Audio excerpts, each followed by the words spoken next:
Well, at this very moment, Kevin McCarthy is negotiating with terrorists, legislative terrorists. That's what former Republican House Speaker John Boehner called destructionist Republicans in the House of Representatives when he was Speaker. He was referring then to Republican Congressman Jim Jordan when he called him a terrorist, a legislative terrorist. With the passage of time, the Republican House has become much more extreme than it was in Speaker Boehner's day. And so Jim Jordan has drifted away from what is the current wild edge of the Republican Party and has remained aligned, for now anyway, with Kevin McCarthy's desperately struggling campaign to become the next Speaker of the House, with the promise that, with Kevin McCarthy as Speaker, Jim Jordan will be allowed, as Chairman of the House Judiciary Committee, unlimited resources for investigating Democrats, including unelected Democrats like Hunter Biden. Donald Trump re-endorsed Kevin McCarthy before today's voting in the House, and the result of Donald Trump's re-endorsement of Kevin McCarthy meant that Kevin McCarthy lost even more votes today. One McCarthy supporter today switched from voting for McCarthy to voting present, meaning Kevin McCarthy has now lost the support in each round of voting today of 21 Republicans. Yesterday, the high was 20. Today, 21 opposing Kevin McCarthy. And so, once again today, a candidate endorsed by Donald Trump lost 3 times. Each round of voting for Speaker today came out the same, with Democrat Hakeem Jeffries getting the most votes at 212, Kevin McCarthy coming in second at 201 votes, and previously unknown Florida Republican Byron Donalds coming in third with 20 votes.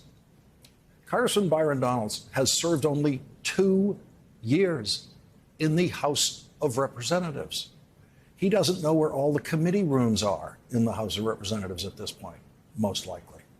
It's hard to imagine a less serious candidate for Speaker of the House, but there is nothing serious about the Republicans now standing in opposition to Kevin McCarthy. And the New York Times, Michelle Goldberg, offers this exquisite description about what they are really about. Of the 20 lawmakers who, as of this writing, have voted against McCarthy, 17 were endorsed by Trump in 2022. 5 of them are freshmen. These are people who are part of Trump's remaking of the Republican Party. Arizona's Eli Crane, for example, is a former contestant on the business reality show Shark Tank, where he pitched bottle openers made of dummy .50 caliber bullets. Shoot open some bottles in the manliest way possible, says an ad for the product. Florida's Anna Paulina Luna, an ally of Trump diehard Matt Gaetz, is a veteran and former swimsuit model who built a career as a conservative rabble-rouser, most recently running Hispanic outreach for the right-wing outfit Turning Point USA.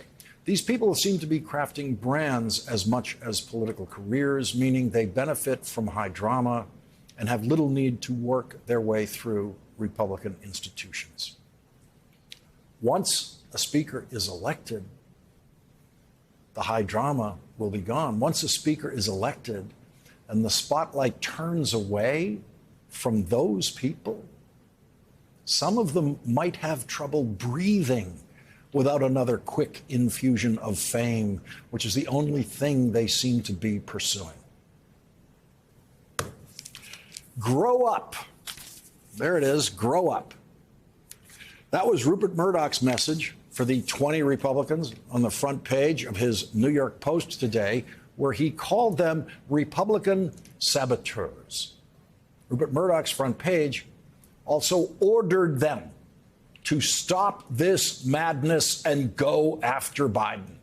In other words, you Republican saboteurs are supposed to use all of your frantic, attention-craving energy in public attacks of Joe Biden and his family, not attacks on Kevin McCarthy. Kevin McCarthy is the most right-wing extremist ever to be a contender for Speaker of the House. Kevin McCarthy has cast the same votes that all of the incumbent members of Congress voting against him have cast. Some of the Republicans who voted against Kevin McCarthy today said that it is about policy. They are lying. Not one of them has identified a single governing policy they support that is in conflict with anything Kevin McCarthy supports. What they are demanding is a guarantee, an absolute guarantee, that the federal government will do only what the Republican House of Representatives wants it to do, without regard to the inconvenient facts that the United States Senate is controlled by Democrats and the President of the United States is a Democrat. Here is what Texas Congressman Chip Roy said today about the new Republican candidate for House Speaker who emerged today, Byron Donalds of Florida. We're not at the place where we need to be to guarantee that we're going to be able to stand up in the face of the swamp that continues to step over the American people on a daily basis and spend money we don't have, and to continue to leave our borders open, and to continue to fund bureaucrats that are stepping over the freedoms of the American people. Byron will stand up and do that.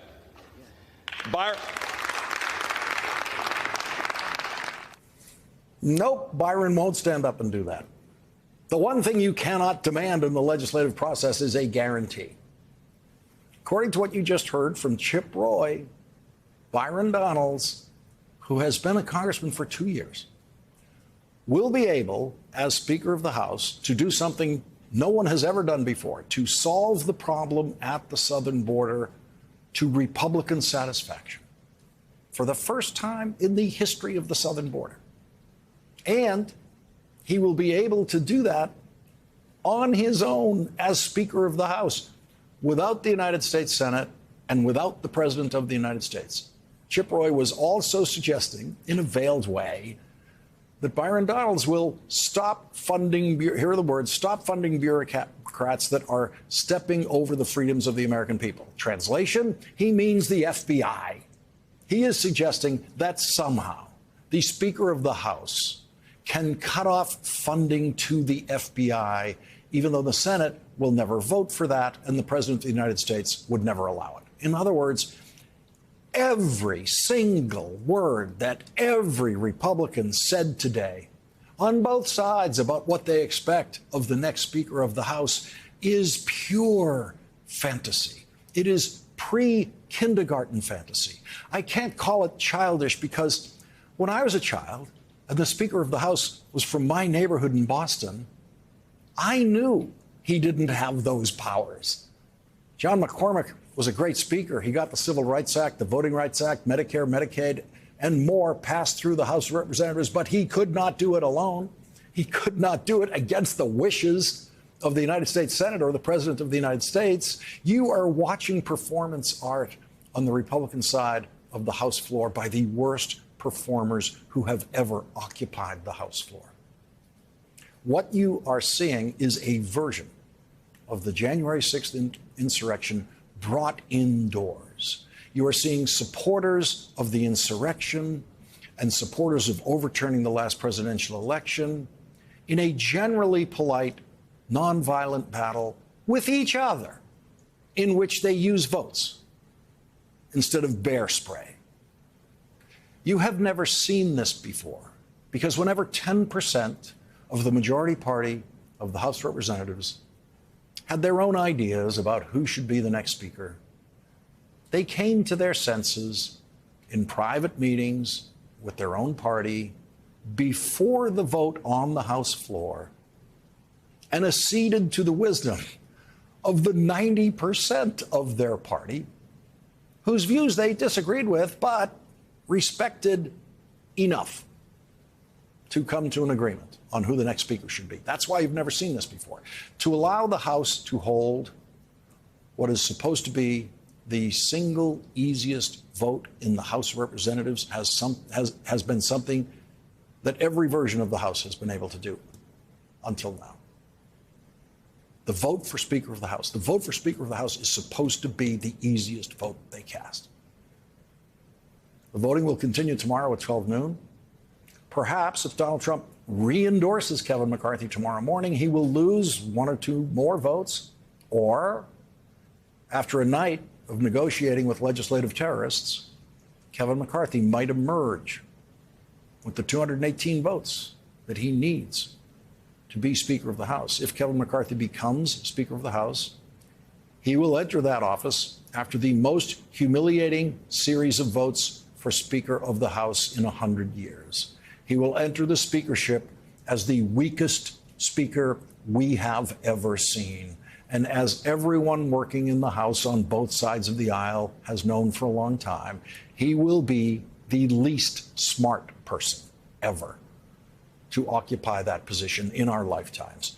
Yes, including Dennis Hastert, who ended up in federal prison. Dennis Hastert was smarter at running the House of Representatives for the 8 years that he did than Kevin McCarthy ever will be. And Kevin McCarthy will not have 8 years in the speakership. He might not have 8 months. He now knows he can be voted out of that job by his own Republican members at any time. Kevin McCarthy has spent his professional life pursuing the power of the speakership, the most powerful legislative position in our government until now.